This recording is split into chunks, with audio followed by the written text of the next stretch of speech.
All right, so today we're doing something a little different.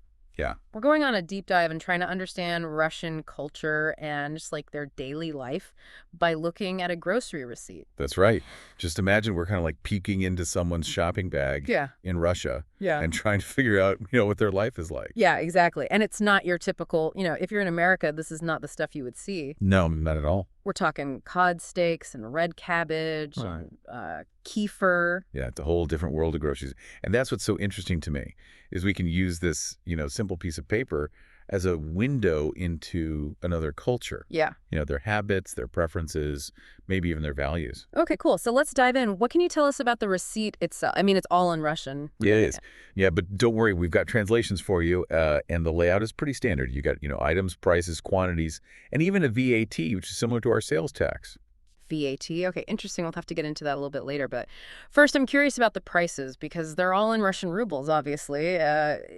Is there a quick and easy way to think about that conversion for those of us who don't use rubles every day? Well, keep in mind the ruble fluctuates, but Yeah. a good rule of thumb is that 100 rubles is roughly equivalent to 1.3 US dollars. Okay, so keeping that in mind as we go through these prices, some of these items really jumped out at me. Like the most expensive thing on the list is Trekka steak, which translates to cod steaks. Okay. And it's from a brand called Borealis, which sounds kind of Scandinavian. It does. And that actually raises an interesting point about, foreign brands in Russia. So clearly there's at least some level of, imported goods that are making it into Russian grocery bags. Makes me wonder about like the economic side of things. Are imported brands considered luxury items or are they fairly common in Russian supermarkets? That's a great question. And, one that we can explore further as we look at the rest of the items on the receipt. But Mm, for now, let's just keep in mind that this is just a snapshot, a single moment in time. So we have to be careful about, making any sweeping conclusions. right. Yeah, totally. Fair point. So let's look at the other end of the spectrum. What's the cheapest item on this list? Let's see. Looks like a bottle of Slavic Pearl mineral water. Okay. Only 67 point now rubles. Which is interesting to see because then you've got this Essentuki mineral water, which is quite a bit pricier. Yeah, why the price difference for mineral water? Is it just a brand thing? It could be brand recognition, but it's also likely due to the type of mineral water. Essentuki is a very well-known therapeutic brand in Russia. It's believed to have specific health benefits, so that probably explains the higher price tag. Ah, so it's more than just water. It's like a health product. Exactly, and that speaks to the Russian culture of mineral water consumption. It's not just about hydration, it's often viewed through a health and wellness lens. Wow. Okay, so we're seeing clues about food preferences, international brands, health practices, all from this one receipt. I'm starting to see how this could get really interesting. What else should we focus on? Well, something that stands out to me is the variety within certain categories. Mm-hmm. So, for example, there's onions, but then there's also red cabbage. Oh, yeah, you're right. You don't see that on every grocery list, at least not in America. I wonder if that's something about Russian cuisine or how they like to cook. Yeah, it's a very common ingredient in a lot of traditional Russian dishes. So maybe it reflects a preference for diverse flavors and textures, or maybe it's simply a matter of what's seasonally available. It's hard to say for sure. Right. Okay, so let's keep digging. I noticed a few different types of chicken on the list. There's file grudki, which looks like chicken breast fillets, and then there's kubiki is file grudki, which are chicken breast cubes. That's right. And it looks like they're even from different brands, Elenar and Piklinka. Okay, so even for something as basic as chicken, there's brands and choices involved. That's making me wonder, are there like big supermarket chains in Russia like we have here, or are there more specialized shops for different products? That's a really good question. And unfortunately, this receipt doesn't give us a lot to go on. There's no store name listed. Hmm. It's possible this came from a smaller shop or a market, or maybe it's just, a quirk of this particular receipt. Hmm, that's frustrating. I guess some mysteries will have to remain unsolved, but I suppose that's part of what makes this so intriguing. Hmm. All right, what else can we unpack from this Well, list? there's one item that might require a little bit of explaining for our listeners. It's BZMZH Tvorog. Okay, that's a mouthful. What is that? That, my friend, is Tvorog. It's a type of fresh cheese, kind of similar to cottage cheese, and the Hmm. BZMZH part just indicates that it's a low-fat variety. Low-fat cottage cheese, huh? Is that common in Russia? Yeah, actually, it's quite popular. In fact, dairy products in general, especially low-fat and fermented options like kefir, are a staple in the Russian diet. Huh. I'm learning so much about Russian food culture from this one receipt. It's amazing how these seemingly random items can actually reveal so much about a place. Absolutely. And speaking of revealing, let's talk about those VAT rates we saw earlier. Oh, yeah. Remember some items have a 10% VAT while others have a 20%. Right. I was wondering about that. Is there a reason for the difference? Yeah, definitely. So VAT, or value-added tax, is essentially a consumption tax, Right. and the rate can vary depending on the type of product in Russia. Essential goods like basic foodstuffs tend to have a lower VAT, while things that are deemed less essential or maybe considered a little bit more luxurious, like that mineral water we were talking about, Oh, right. have a higher VAT. So it's kind of like how we have different sales tax rates in some states for different items. Exactly, and it can tell us a little bit about a country's economic policies and priorities. Fascinating. Okay, so we've got insights into shopping habits, brands, food culture, even economic policies, just from this one Russian grocery receipt. I'm really starting to see the bigger picture here. Yeah, me too. And I think there's even more to uncover as we delve into some of these other items.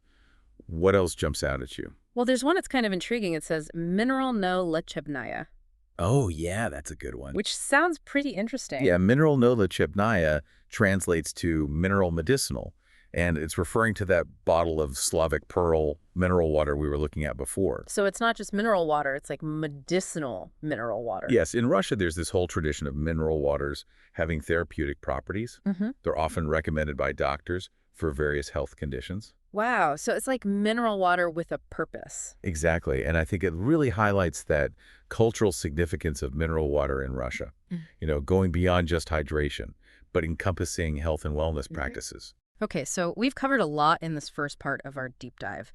We've seen how this simple receipt can reveal a lot about Russian culture, from their food to their economics and all kinds of things in between. But I'm wondering, is there any way to connect all of this back to the person who actually did this shopping? Can we get a sense of who they are just from these items? That is a great question, and one that I think we should explore further as we continue our analysis. It's like we're seeing a shopper who's really thinking about their health. Right. With the low-fat Podorog and the kefir and, like you said, the medicinal mineral water, it's like they're taking a holistic approach to their grocery list. Exactly, and it really ties into a broader trend I think we're seeing across a lot of cultures, this kind of growing awareness of the connection between food and well-being. It makes you wonder, though, is this a widespread attitude in Russia, or is this receipt just like a one-off? Are they just a really health-conscious person? That's a really good question, and it'd be interesting to compare this receipt to others, maybe from different parts of Russia or even from different economic groups. But unfortunately, we just have this one snapshot to work with. Yeah, true. But it's a pretty interesting snapshot. All right, so let's shift gears a little bit and look at some of these other items on the list. One that I noticed is it just says eggs. No quantity, no brand or anything. That is interesting. And maybe the quantity was just preset in the store's system, Yeah. like a standard carton of 10 or 12. Yeah. Or maybe it was just a small enough purchase that it wasn't worth itemizing. Yeah, maybe it's like a little mini mystery within our larger grocery receipt mystery. Okay, moving on to the produce section. We've got carrots, cucumbers, zucchini, onions. Lots of fresh vegetables. Yeah. Which, makes sense when we think about traditional Russian cuisine, which often features those hearty soups and stews and salads with plenty of seasonal produce. Yeah, I'm noticing a theme here. This shopper seems to be choosing fresh, whole ingredients over anything processed. You're right. It's a pretty big difference from what you see in the typical American grocery cart, which is often full of packaged and convenience foods. I wonder if that says anything about the pace of life in Russia. Or maybe there's more of an emphasis on cooking from scratch and taking the time to actually prepare a meal. Yeah, that's possible. Or it could be an economic thing. Maybe fresh ingredients are just more affordable or accessible in Russia compared to those processed foods. Right, we got to think about all the different angles. It's like we're putting together a puzzle here. Exactly. Okay, so let's keep going down the list. We've got mayonnaise, which is pretty standard, but then it also says Provençal mayonnaise. Oh, Provençal mayonnaise. Yeah. That's interesting. It suggests kind of a level of culinary awareness. They're choosing a very specific flavor. Right. It reminds me of that medicinal mineral water. This shopper is really paying attention to the specifics, even for the simplest ingredients. Yeah, I agree. It paints a picture of someone who is, really thoughtful about their food choices, who enjoys those different flavors and trying different things. And then going back to the Trekka steak, those cod steaks that we talked about from that Scandinavian brand, clearly the shopper isn't afraid to venture out beyond just Russian products. Right, which suggests some openness to those global influences. a willingness to try new things. Makes you wonder what other kinds of foreign brands are popular in Russia. That's a great question. Something to look into because, this receipt is really giving us some good clues, but it's really just the tip of the iceberg. I mean, there's so much more to discover about this whole world of Russian consumer culture. Okay, so before we get too carried away with the big picture, let's go back to our mystery shopper here. Based on what we've seen so far, what do we think? Can we start to, get a sense of who they are?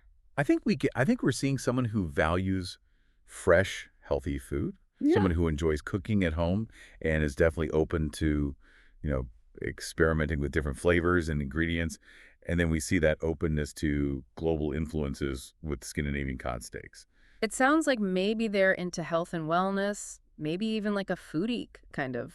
Yeah, that's definitely possible. But remember, this is just our interpretation based on what we have. We don't know anything about their age, their job, their family, all of which could have a huge impact on their shopping habits. Right, of course. So we've got to acknowledge those limitations. But even with that in mind, I think we've still managed to learn some pretty interesting things about Russian culture and their consumer behavior from this receipt. So what else can we figure out as we continue this investigation? Well, there's one item that we haven't talked about that might shed a little more light on our shopper's lifestyle, and that's a bag of walnuts.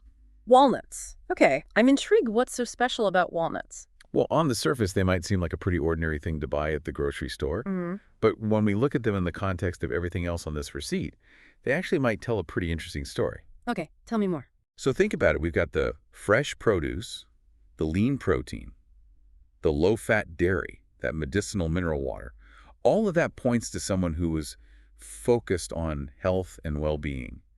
And walnuts, with all those omega-3 fatty acids and antioxidants fit right into that picture. So it's not just about what they're eating, but why they're eating it. Exactly. It's about making those conscious choices to support a healthy lifestyle. Which brings us back to that question of, is this a bigger trend in Russia? Are we seeing people move towards this more health-conscious approach to their diet? It's a good question that we could probably spend a lot more time exploring, but for now, let's stick with this shopper and see what we can learn from their choices. Okay, sounds good. Let's see what other clues we can uncover as we keep looking at this grocery receipt. So we've spent a lot of time, really looking at each item on this receipt, but I think it's time to maybe step back and look at the bigger picture. Yeah. What does this tell us about Russian culture overall? That's a great question. But I think it's important for us to remember that this is just one data point. It's one person's shopping trip. Sure. We can't, make huge generalizations about an entire culture just from a single receipt. Right, of course. But, even with that being said, I think we have seen some patterns emerge here. Absolutely. The emphasis on fresh produce that we talked about, the low-fat dairy, the medicinal mineral water, all of those things point to a culture that values health and well-being. And we can't forget about those cod steaks from Scandinavia. Right. They're open to stuff from, other cultures and other countries. Yeah, it's interesting to think about, how that compares to other places where there's a much bigger focus on local or traditional ingredients. Yeah. Russia seems to be finding that balance between embracing their own, food heritage and bringing in global flavors. What do you think is driving that? Is it, the economy or globalization or something else? That is a very complicated question and one that, anthropologists and sociologists could probably debate for years. Oh, yeah, for sure. But I think it shows that culture is always changing. It's always adapting to new influences. Right. It's not just a set thing. It's always evolving. Exactly. And that's why this deep dive is so cool. We're not just looking at food. We're getting a glimpse into how a culture is changing. Totally. And I think there's one more part of this that we haven't really talked about. We've discussed the culture, but what about the personal side of things? Yeah. What does this receipt tell us about the person who bought all this stuff? Right. We've been so focused on the big picture that we haven't thought much about, the human element here. Yeah. This person, they picked out every single one of these items. Right. They made choices based on what they like and what they could afford and their health and what their family needs. Right. There's a whole story behind each thing on this list. It's like we're seeing just a tiny little part of their life. Yeah, and it's a good reminder that even the most ordinary stuff can have hidden meaning and stories behind them. We started with just this Russian grocery receipt, and now we're talking about, cultural trends and personal choices.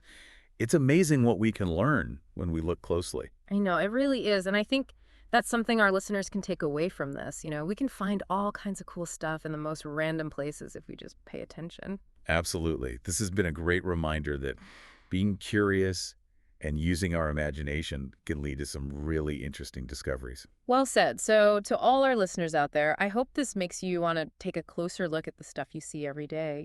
Yeah. What stories do they tell? What can you learn from them? You might be surprised at what you find. Who knows? Maybe you'll even discover some connection to a culture halfway around the world like we did today with this grocery receipt. That's a great point. Well, thanks for joining me on this journey. It's been fun as always. Of course, the pleasure was all mine.